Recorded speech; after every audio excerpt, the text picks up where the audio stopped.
अस्सलाम वालेकुम, क्या हाल चाल। उम्मीद करते हैं कि आप खैरियत से होंगे। मन दुआ है कि आप हमेशा खुश रहें, हंसते और मुस्कुराते रहें और इसी तरह हमें अपना प्यार दिखाते रहें। बिल्कुल जी, मेरा नाम मुअज्जम है। मैं हूं तारिक महमूद। मैं मोहम्मद यूसुफ। तो आज हम जिस वीडियो पर रिएक्ट करने जा रहे हैं, वीडियो का टाइटल है Putin we will create a new international reserve currency rupee yuan ruble. क्या बात है, क्या बात है। अमेरिका को पंगा। वीडियो देखते हैं और अपना वीडियो एंड कर देंगे। कौन हम करते हैं? 1 2 3 स्टार्ट। नमस्कार and welcome you all affairs. I Prashant Dhawan. Now recently Vladimir Putin ने एक बहुत ही इंपॉर्टेंट स्टेटमेंट दी है। इन्होंने कहा है कि ये लोग बनाएंगे एक नई इंटरनेशनल करेंसी जहां पर ब्रिक्स कंट्रीज की करेंसी को जोड़ दिया जाएगा। इसकी बातचीत शुरू हो चुकी है। ये ऑफिशियली कहा है व्लादिमीर पुतिन ने ब्रिक्स समिट के दौरान। The issue of creating an international reserve based currency on the currencies of BRICS member states is under consideration. और मैं आपको ये बता दूं, ये गेम चेंजिंग आइडिया है, इसलिए यूएस यूके में जो जर्नलिस्ट हैं इसको एक्सटेंसिवली कवर कर रहे हैं। कई जो यूएस में जर्नलिस्ट हैं, मैं देख रहा था, इस आइडिया का मजाक उड़ा रहे हैं कि ये इस रिजर्व करेंसी की वैल्यू कौन मानेगा, दुनिया में इसकी इंपॉर्टेंस क्या होगी। तो इस वीडियो में हम बात करेंगे कि ये नई इंटरनेशनल रिजर्व करेंसी क्या होगी, अगर ये करेंसी बनती है तो आईएमएफ को इससे कैसे नुकसान होगा, बहुत कुछ आपको जानने को मिलेगा। मगर आगे बढ़ने से पहले आपसे क्वेश्चन पूछूंगा, हाल ही में वो कौन सा देश है जिसके साइंटिस्ट ने ओपनली चुनौती दी है यूएसए को कि ये लोग यूएसए को बीट कर देंगे टू मार्स। यहाँ पे आपकी ऑप्शन है इंडिया, यूके, रशिया या फिर चाइना। कमेंट सेक्शन में करिए उत्तर, सही आंसर आपको मिलेगा वीडियो के अंत में। ना आज के समय आपको बताऊंगा 14th ब्रिक्स समिट होस्ट किया जा रहा है चाइना द्वारा। चाइना में वर्ल्ड लीडर्स गए नहीं हैं, सिंस चाइना में कोविड की प्रॉब्लम बहुत रैम्पेंट है, इसलिए ये समिट वर्चुअली वीडियो कॉन्फ्रेंसिंग के जरिए होस्ट किया जा रहा है। कई लोग यहाँ पर कह रहे थे कि अच्छा होता अगर इंडिया ये समिट बॉयकॉट कर देता, मगर इंडिया ने इस समिट को अटेंड किया है और व्लादिमीर पुतिन ने यहाँ पर ये बहुत ही इंपॉर्टेंट स्टेटमेंट दी। इन्होंने यहाँ पर ये कहा कि हम बिल्कुल बातचीत कर रहे हैं इंडियन गवर्नमेंट से कि जल्दी से जल्दी इंडियन स्टोर्स रशिया में ओपन हो। ना सिर्फ Indian stores, actually since Russia के मॉल आज के समय खाली पड़े हैं, क्योंकि जो यूरोपियन ब्रांड थे, अमेरिकन ब्रांड थे, सब यहाँ से निकल चुके हैं, खाली दुकानें पड़ी है मॉल्स में। कई जो इनके शॉपिंग सेंटर थे वो खाली पड़े हैं, तो वहाँ पर ये इंडियन चाइनीज स्टोर्स को बुलाना चाहते हैं ताकि एटलीस्ट कुछ वहाँ पर व्यापार तो हो, लोगों को परचेज करने के लिए कुछ ऑप्शंस मिले। तो ये काफ़ी अच्छी बात थी ना। इसके बाद पुतिन ने ये स्टेटमेंट दे दी कि इंटरनेशनल रिजर्व करेंसी हम बनाएंगे। और इंटरेस्टिंग बात देखिए कि एक यूनिफाइड करेंसी, एक आप कह लीजिए यूनिफाइड रिजर्व करेंसी बनाने का जो आइडिया था, ये ईरान ने पिच किया था एससीओ कंट्रीज के लिए। शांघाई कॉर्पोरेशन ऑर्गेनाइजेशन में आपको पता होगा ये सब देश है, China, Kazakhstan, Kyrgyzstan, Russia, Tajikistan, Uzbekistan, India, Pakistan और बहुत ही जल्द यहाँ पे फुल फ्लेजेड मेंबर बन जाएगा ईरान। तो ईरान ने यहाँ पर ये आइडिया पिच किया, मगर क्लियरली रशिया और चाइना एससीओ बेस्ड करेंसी बनाने में अभी के लिए इंटरेस्टेड नहीं लग रहे और फोकस ये किया जा रहा है कि पहले ब्रिक्स ग्रुप के अंडर एक करेंसी बनाई जाए। इसका रीज़न क्या हो सकता है? देखिए, कई कंट्रीज़ हैं एससीओ में जिनकी करेंसी बहुत वीक है, तो इनके साथ एक रिजर्व करेंसी बनाना, एक स्टैंडर्डाइज करेंसी बनाना ट्रेड के लिए, ये बड़े देशों के लिए हो सकता है कि घाटे का सौदा भी साबित हो। ना यहाँ पे आपको समझना होगा कि पुतिन का आइडिया क्या है, ब्रिक्स में ये क्या बनाना चाहते हैं। आपने इंटरनेशनल मॉनेटरी फंड के बारे में 50 बार सुना होगा और हो सकता है कि आपने स्पेशल ड्राइंग राइट्स के बारे में भी सुना हो। आईएमएफ ने 1969 में बनाया था स्पेशल ड्राइंग राइट्स। अब जो ये 3 शब्द हैं, ये सुन के ये मत समझ लेना कि ये कोई अधिकार है, ये स्पेशल ड्राइंग राइट्स आपको मिलते हैं, ये आपके अधिकार है, नहीं। ये बेसिकली एक रिजर्व एसेट है। अब यहाँ पे आप कहोगे रिजर्व एसेट है, इसका मतलब क्या हुआ? सरल भाषा में, जिस तरीके से सोना है ना, दुनिया भर के देश अपने विदेशी मुद्रा भंडार में थोड़ा रखते हैं डॉलर, फिर रखते हैं यूरो, फिर यहाँ पे सोना भी पड़ा होता है। फॉर एग्जांपल यहाँ पे आप देख पाओगे ये रिजर्व बैंक ऑफ इंडिया का विदेशी मुद्रा भंडार का डेटा है और यहाँ पे लिखा हुआ है गोल्ड।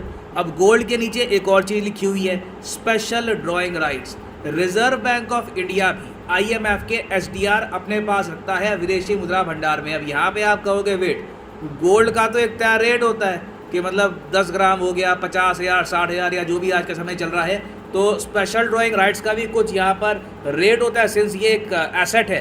तो हाँ बिल्कुल, आप गूगल करोगे अगर आईएमएफ स्पेशल ड्राइंग राइट्स, अगर मान लो आपके पास एक आईएमएफ स्पेशल ड्राइंग राइट है, उसके बदले में कितने रुपये मिलेंगे? तो आज के समय एक्सचेंज रेट चल रहा है 1 IMF स्पेशल राइट्स के बदले में 104 इंडियन रुपीज़ आपको मिलेंगे। मगर क्या आप ऐसा ट्रांजैक्शन कभी करोगे बिल्कुल नहीं करोगे, क्योंकि आपके और मेरे पास कभी भी IMF के स्पेशल ड्राइंग राइट्स नहीं आ पाएंगे। गोल्ड हम परचेज कर सकते हैं, आप और मैं गोल्ड ले सकते हैं, ट्रेड कर सकते हैं, मगर IMF स्पेशल ड्राइंग राइट्स 1969 में इंटरनेशनल मॉनेटरी फंड ने बनाए थे सिर्फ और सिर्फ कंट्रीज़ के लिए।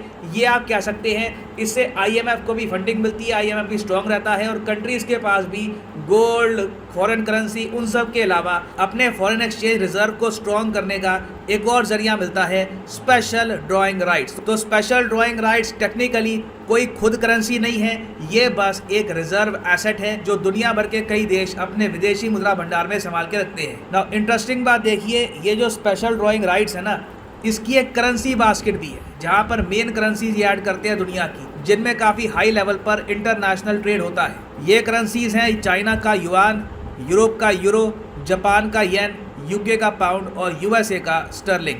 अब रशिया चाहता है कि जिस तरीके से इंटरनेशनल मॉनेटरी फंड ने ये जो SDR बना रखा है ना, वैसे ही ब्रिक्स देश भी मिलकर एक खुद की करेंसी बनाए। तो अगर मान लो फॉर एग्जांपल ब्रिक्स कंट्रीज मिलकर खुद की करेंसी बना लेते हैं, मान लीजिए करेंसी का नाम है, एग्जांपल के लिए कह रहा हूँ, ब्रिक्स करेंसी, ठीक है, तो ऐसे ही कोई बड़ी बात नहीं होगी इन द फ्यूचर RBI के फॉरेन एक्सचेंज रिजर्व में थोड़ी सी ब्रिक्स करेंसी भी आपको मिले। थोड़ी सी इसलिए कह रहा हूँ क्योंकि जब इनिशियली इसको लॉन्च किया जाएगा तो इसकी वैल्यू काफ़ी कम होगी, काफ़ी कम मात्रा में इसको प्रमोट भी हम करेंगे, तो इनिशियली इसको प्रमोशन काफ़ी कम मिलेगा। धीरे धीरे जिस तरीके से स्पेशल ड्राइंग राइट्स की वैल्यू बढ़ी है, हो सकता है कि ब्रिक्स की जो रिजर्व करेंसी होगी इसकी वैल्यू भी बढ़ेगी। नाउ अब ये तो मैंने आपको बता दिया है फ्यूचर सिनेरियो। पुतिन ने ये कहा है कि अभी हम इस पर बातचीत कर रहे हैं, इट इज़ अंडर कंसिडरेशन। इन्होंने ये आइडिया पिच किया है बाकी कंट्रीज़ को, मगर क्या इंडिया इस आइडिया को एक्सेप्ट करेगा या नहीं करेगा, ये बहुत ही इंटरेस्टिंग होगा, क्योंकि रशिया जो यहाँ पर प्रपोज कर रहा है USA को पसंद बिल्कुल भी नहीं आने वाला। रशिया लिटरली IMF की जो डोमिनेंस है कि दुनिया में अगर मान लो कोई इंस्टीट्यूट है जो पाकिस्तान जैसे देशों को या फिर कई और देश होते हैं, इवन श्रीलंका जैसी कंट्रीज़ को बचा सकता है, निकाल सकता है एक फाइनेंशियल क्राइसिस से, तो वो IMF है। यहाँ पर रशिया एक ऑल्टरनेटिव बनाने की भी कोशिश कर रहा है, क्योंकि कल को अगर मान लीजिए पाकिस्तान जैसा देश है, उनको विदेशी मुद्रा भंडारों में कमी पड़ रही है, तो एक बार को कोई बड़ी बात नहीं है, पाकिस्तान भी अपने फॉरेन एक्सचेंज रिजर्व में कुछ ये ब्रिक्स करेंसी रख लेगा, जिससे कुछ इनकी इकॉनमी टिकी रहेगी। चाइना से ट्रेड करने में या फिर इवन रशिया से ट्रेड करने में इससे आसानी आ सकती है। तो जिस तरीके से अमेरिकन जर्नलिस्ट अग्रेसिवली इस आइडिया को टारगेट कर रहे हैं, मैं मानता हूं कि अभी तो ये आइडिया अगेन कंसिडरेशन में है। जैसे ये आइडिया मटेरियलाइज होना स्टार्ट हो गया, इस पर काम होना स्टार्ट हो गया, एक नाम सामने आ गया कि ये इसका नाम होगा, इस तरीके से मान लो चाइनीज़ युआन या फिर इंडियन करेंसी की इतनी परसेंटेज के हिसाब से हम वैल्यू रखेंगे इसकी, ये डिटेल सामने आ गई। US इतना दबाव डालेगा इन सब कंट्रीज़ पर, ना सिर्फ इंडिया पर, ब्राज़ील पर, साउथ अफ्रीका पर, हर देश पर, कि ये रिजर्व करेंसी बननी नहीं चाहिए, क्योंकि ये रिजर्व करेंसी एक बड़ा थ्रेट पोज करेगी इंटरनेशनल मॉनेटरी फंड के स्पेशल ड्राइंग राइट्स को। तो इंडिया के लिए भी एक बड़ा रिस्क होगा। ये जो करंट अभी आप कह लीजिए एक रिजर्व करेंसी चल रही है इंटरनेशनली, इसका ऑल्टरनेटिव बनाना बड़ा स्टेप होगा। ये अगर इंडिया यहाँ पे कदम आगे बढ़ाता है, it will be a brave step. Her country के लिए मैं कहूँगा this will be a huge step. तो पुतिन ने भी ये बात बोल तो दी है, मगर आगे इस पर काम कर पाना it will be a challenge for everyone. Now मैं यहाँ पे आप सबसे पूछना चाहूँगा कि क्या आप इस इंटरनेशनल रिजर्व करेंसी के आइडिया को सपोर्ट करते हो। देखो मैं यहाँ पर जो IMF के ऑल्टरनेटिव का आइडिया दे रहा था, ऐसा नहीं है कि सीधा IMF के मुकाबले में एक इंस्टीट्यूट खड़ा हो जाएगा, मगर जो IMF के स्पेशल ड्राइंग राइट्स हैं उनको ये टक्कर देगा। तो आप जेन्युइनली मुझे बताना कि आपके हिसाब से इंडिया को क्या यहाँ पर इन द फ्यूचर ज़्यादा प्रोग्रेस करनी चाहिए, या फिर आप मानते हैं कि नहीं इस आइडिया से दूर रहो, रशिया की इकोनॉमी वैसी डूब चुकी है, ये लोग इस टाइप की आइडिया पिच करेंगे, हमको ये सब करने की आवश्यकता नहीं है, बिना वजह यूरोप और US के साथ रिलेशंस खराब होंगे। लिखिएगा इसके बारे में कमेंट सेक्शन में, मैं जानना चाहूँगा आपका ओपिनियन। ना वापस आते हैं अपने प्रश्न की तरफ कि हाल ही में वो कौन सा देश है जिसने डायरेक्ट चुनौती दी है USA को कि आपसे पहले हम मार्स से सैंपल लेके आए। जी हाँ, रेस यही चल रही है कि मार्स की मिट्टी धरती पे कौन लेके आएगा। तो यहाँ पर सही उत्तर है ऑप्शन डी, चाइना। जी हाँ, चाइना ने ओपनली कहा है कि इनका मार्स प्रोजेक्ट इतना तेज़ी से आगे बढ़ रहा है कि ये अमेरिकन कंपनीज, अमेरिकन गवर्नमेंट सबको बीट कर देंगे। ये पहले मंगल ग्रह पर पहुंचेंगे और मार्स के सैंपल्स धरती पर लेके आएंगे। और फाइनली यहाँ पर मैं ये भी ऐड कर दूं कि लाइफ में अगर आप एक बार प्रॉपरली UPSC एग्ज़ाम की तैयारी करना चाहते हैं, किसी भी एग्ज़ाम की तैयारी करना चाहते हैं, चाहे IIT हो, बैंक हो, तो सिंपली जाइए कमेंट सेक्शन में आपको मिलेगी ये पिंड कमेंट और यहाँ पे आप परचेज कर सकते हैं the course of your choice. For example let's say आप प्रिपेयर कर रहे हैं फॉर यूपीएससी, क्लिक करिए यूपीएससी पर और यहाँ पे आपके सामने खुल जाएगा ये पेज और यहाँ पे आप परचेज कर पाएंगे UPSC course for 36 month as well. अगर मान लीजिए आप एक कॉलेज स्टूडेंट हैं, अभी आपके पास टाइम है 2-3 साल का आराम से यूपीएससी की प्रिपरेशन करनी है, तो 36 महीने का जो कोर्स है ये भी आप कर सकते हैं परचेज। मगर जो प्राइसेस यहाँ पर लिखे हैं ये पे करने की ज़रूरत नहीं है, सिंपली यहाँ पर कोड यूज़ करिए PD10 and the prices will start following. So use the code PD10 and save money. So इसी नोट के साथ ये है वीडियो का। Thank you for listening and as always God bless you all.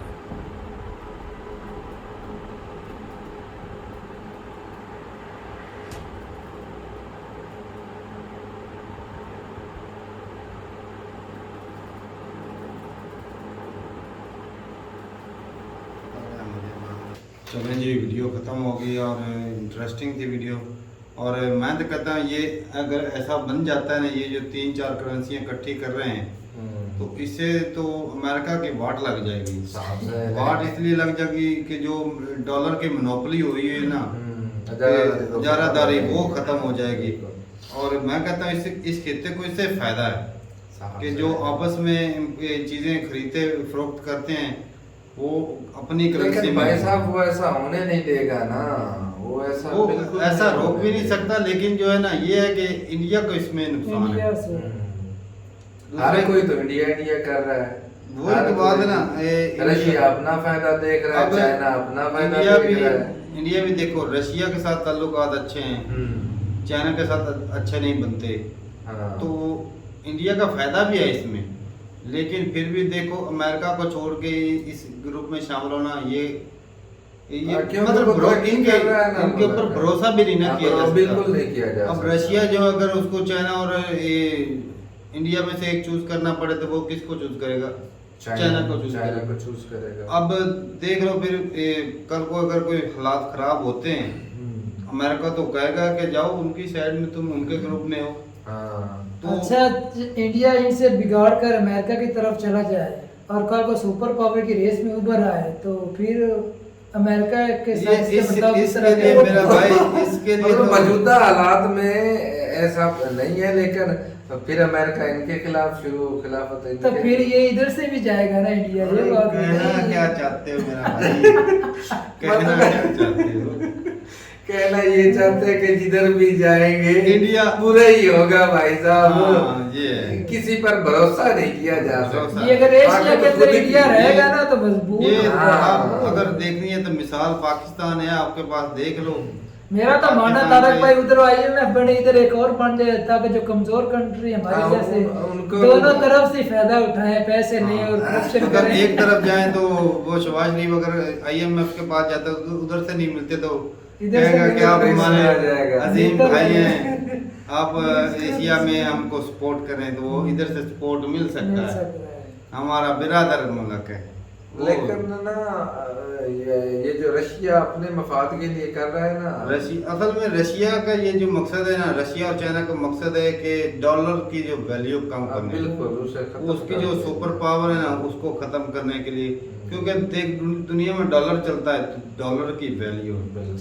अब जब जो ये देखा जाए तो जो सबसे दुनिया की आबादी बड़ी है वो यहाँ पर ही एशिया में बैठी है। पाकिस्तान देख लो आबादी वाला कंट्री है, चाइना देख लो आबादी वाला कंट्री है, इंडिया और रशिया की भी काफी है। इंडिया जितनी नहीं लेकिन फिर भी काफी है, बड़ा कंट्री है ना, रकबे के लिहाज से बड़े। तो मतलब बड़े कंट्री इधर बैठे हैं, दुनिया की आधी से ज्यादा आबादी जो है वो इधर बैठी है एशिया में।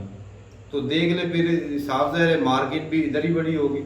माना कि जो दूसरे कंट्री है, यूरोपियन कंट्री या अमेरिका, सारे बड़े आदमी बहुत तरक्की कर रहे हैं, लेकिन वो जो है ना वो पार्टी एशिया को तरक्की नहीं करने दे। इधर जो कोई ना कोई इस तरह के पंगे डाल देते हैं ना, वो आपस में रहते हैं, तरक्की का सोचते ही नहीं है। इधर जो प्रॉब्लम है ना चाइना है, सिर्फ चाइना इंडिया के लिए नहीं, तो मेरे ख्याल से ना उधर से इधर हाथ मिलाना ब्रिक्स में ये इंडिया के लिए ज्यादा बेहतर है। अब सिर्फ लेकिन चाइना पैदा करता है, रशिया के साथ भी इसका पंगा है। वो कुछ कहता है कि ये इलाका मेरा है, इंडिया से भी कहता है, जापान से भी कहता है, हर कंट्री के साथ तो पंगा नहीं है। चाइना प्रॉब्लम ये एरिया बनाने वाला कब्जा ग्रुप है चाइना। कब्जा ग्रुप है, साफ बात है। अच्छा वैसे मैं ये सोच रहा था कि जो करेंसी वाइज जो है ये जो बड़ी बनेगी जो ये जो BRICS करेंसी currency। जो नाम आएगा जो भी नाम आए क्योंकि अभी युआन, नाम रूबल, रुपीस इन तीनों हाँ में जो भी शामिल है नाम आए हाँ। तो ये मतलब ज्यादा फायदा इसमें किस कंट्री को होगा, चाइना को होगा, रशिया को होगा या इंडिया को? जिस कंट्री क्योंकि का चुनेंगे शायद जिस तरह डॉलर को चुनेंगे डॉलर और अमेरिका को ज्यादा अब ये जो सारे कंट्री थे इनमें तो बड़ी करेंसी जो थी वो तो है ब्राजील की, हाँ। सबसे बड़ी करेंसी तो ब्राजील की है ना। बिल्कुल। तो लेकिन ब्राजील की इतनी इकॉनमी नहीं इतनी ज्यादा, ये भी है। तो इसमें ज्यादा फायदा जो उससे चाइना जो है वो भी टक्कर लेते हैं ब्राजील के। इकॉनमी देखी जाए तो सबसे ज्यादा इकॉनमी तो चाइना की है, दूसरे नंबर इंडिया की है। हाँ। तो भाई मतलब ये जो इकॉनमी ये बनेगी, ये जो करेंसी बनाई जाएगी, ये इसके जो मेन भंडार है, जो उसका मेन ऑर्गेनाइजेशन या इस तरह डॉलर अमेरिका का है, तो ये चारों पांचों जो कंट्री हैं ये सेकेंडरी आपस में ना बात मुझे पाएगी। एक म्यान में ना इतनी तलवारें समा सके, ये समझ में काम ये नहीं आ शोर रहा। ना म्यान में होता ही रहेगा। हाँ तो ये मतलब रशिया बना रहा है ये सारा सिस्टम, या फिर मुझे इस बात की यार थोड़ा सा डाउट रह गया ये होस्ट कहाँ पर हो रहा है? हाँ स्टेटमेंट तो रशिया ही दे रशिया रहा है। रशिया रशिया भाई तो रशिया। बताइएगा जरूर, और भाई मिलते हैं नई वीडियो के साथ, तब तक के लिए इजाजत दें। अल्लाह हाफिज।